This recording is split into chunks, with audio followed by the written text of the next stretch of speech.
Hey friends, welcome back to my YouTube channel Finance Fortune. My name is Dr. हार्दिक शाह।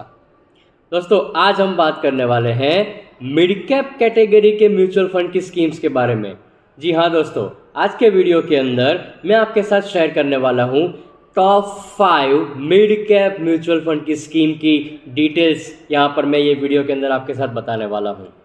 दोस्तों video शुरू करने से पहले अगेन एक छोटा सा डिस्क्लेमर, ये मैं कोई रिकमेंडेशन नहीं दे रहा हूँ या कोई पेड प्रमोशन भी नहीं है। यहाँ पर जितने भी म्यूचुअल फंड की स्कीम मैं आपके साथ शेयर कर रहा हूँ, मिड कैप कैटेगरी की स्कीम के बारे में जो मैं आपके साथ शेयर कर रहा हूँ फ्रेंड्स, वो एक रिसर्च करके निकाली हुई सारी डिटेल्स हैं। और उसके साथ साथ जैसे मैंने मेरे पिछले वीडियो मतलब ELSS वाला जो वीडियो था उसके अंदर भी मैंने आपके साथ बताया था कि मैंने कुछ पैरामीटर्स को ध्यान में रखते हुए ये पर्टिकुलर स्कीम को निकाला हुआ है। तो मेरा डिस्क्लेमर पहले मैं आपके साथ शेयर कर रहा हूँ।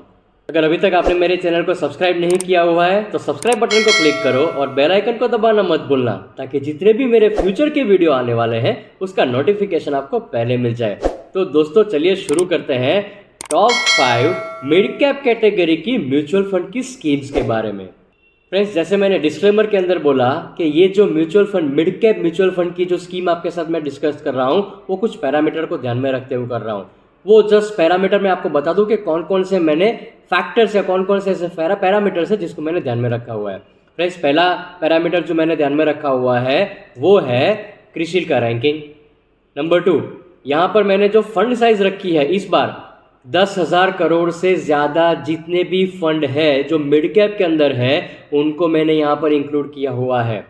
और मेरा जो तीसरा और आखिरी पैरामीटर जो है वो ये है कि मैंने यहाँ पर जो भी फंड डिस्कस कर रहा हूँ उसके 3 साल के रिटर्न, उसके 5 साल के रिटर्न और उसके 10 साल के रिटर्न के परसेंटेज यहाँ पर निकाले हुए हैं। तो ये आपके साथ शेयर करना जरूरी था ताकि क्योंकि मैंने जो पैरामीटर सिलेक्ट किए हुए हैं इट माइट बी पॉसिबल कि शायद आपने जो म्यूचुअल फंड के अंदर डाला हुआ है वो कुछ अलग हो, बट ये मेरे पैरामीटर्स हैं, उसका मैं रिसर्च के बेस पर आपको मैं बता रहा हूँ। 5वें नंबर पर आ रहा है जो मिड कैप फंड का नाम है वो है Mirae asset mid cap fund.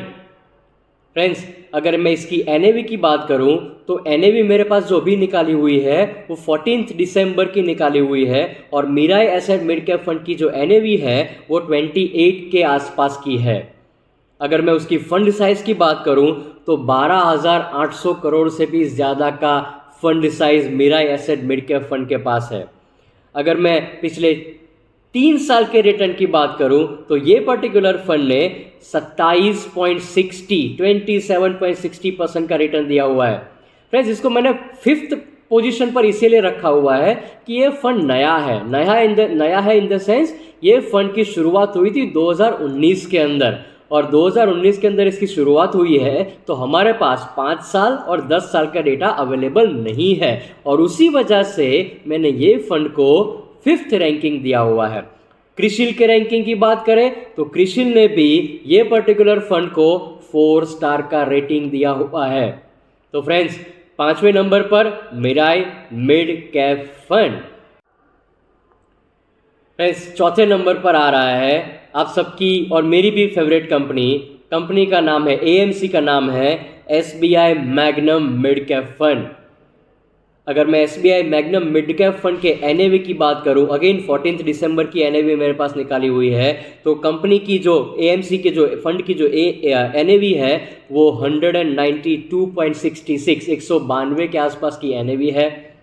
Company का AMC का फंड का जो टोटल फंड साइज है वो 14,400 करोड़ से भी ज़्यादा का फंड साइज है।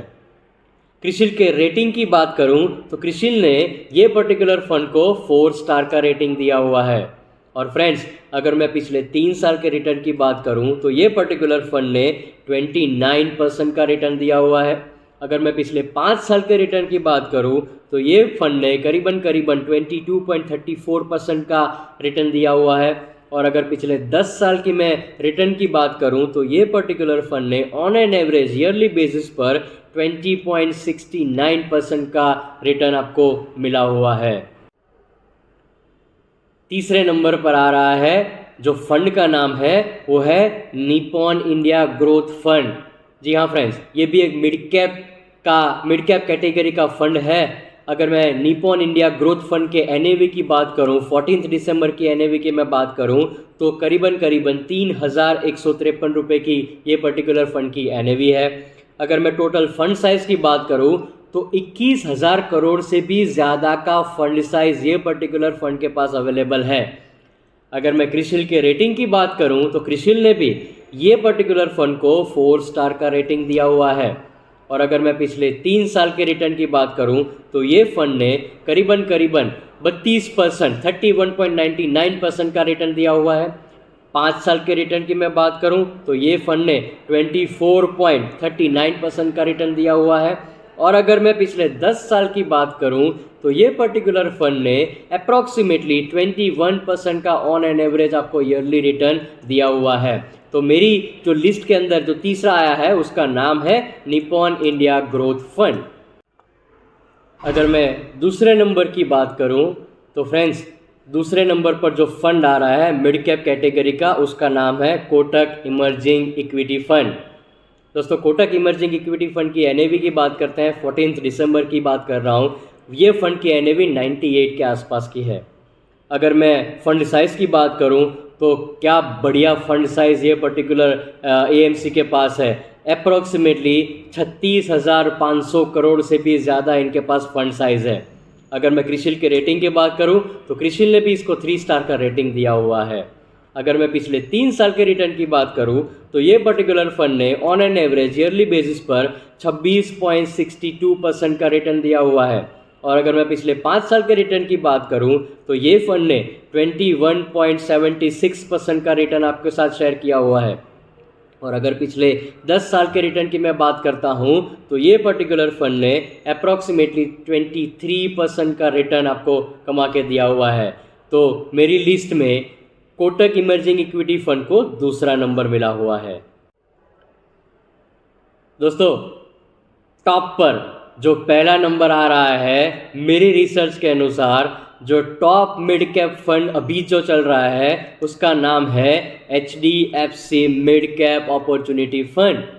Yes friends, HDFC mid cap opportunity fund is ranking right now number 1 की पोजीशन पर उसको टारगेट मिला हुआ है।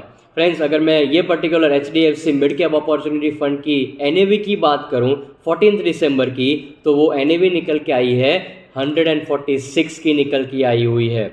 अगर मैं फंड साइज की बात करूं दोस्तों, इमेजिन करना भी डिफ़िकल्ट हो रहा है मेरे लिए, 52,000 करोड़ से भी ज़्यादा का फंड साइज ये पर्टिकुलर एएमसी के पास है। मतलब 52,000 करोड़ के साथ वो लोग क्या नहीं कर सकते, कितना अच्छा रिटर्न आपको वो लोग दे सकते हैं। अगर मैं क्रिसिल के रेटिंग की बात करूं तो सबसे टॉप पर सबसे बढ़िया रेटिंग 5 स्टार का रेटिंग क्रिसिल ने भी यहाँ पर दिया हुआ है। अगर मैं पिछले 3 साल के ऑन एन एवरेज रिटर्न की बात करूं तो 3 साल के अंदर ये फंड ने 31.48% का रिटर्न दिया हुआ है। अगर पिछले 5 साल के रिटर्न की बात करूं तो ये पर्टिकुलर फंड ने अप्रॉक्सीमेटली 23% का रिटर्न दिया हुआ है। और कंसिस्टेंटली पिछले 10 साल से ये particular fund on an average 22% का रिटर्न आपको दे रहा है। तो मेरी लिस्ट में मेरी रिसर्च के अनुसार जो पहला फंड निकल के आया उसका नाम HDFC mid cap opportunity fund है। फ्रेंड्स, दोस्तों, कमेंट करके मुझे बताओ इनमें से कौन से फंड आपके पोर्टफोलियो के अंदर है। कौन से ऐसे फंड है जहां पर आपने SIP की हुई है, या कौन से ऐसे फंड है जहां पर आपने लमसम पैसे भी डाले हुए हैं।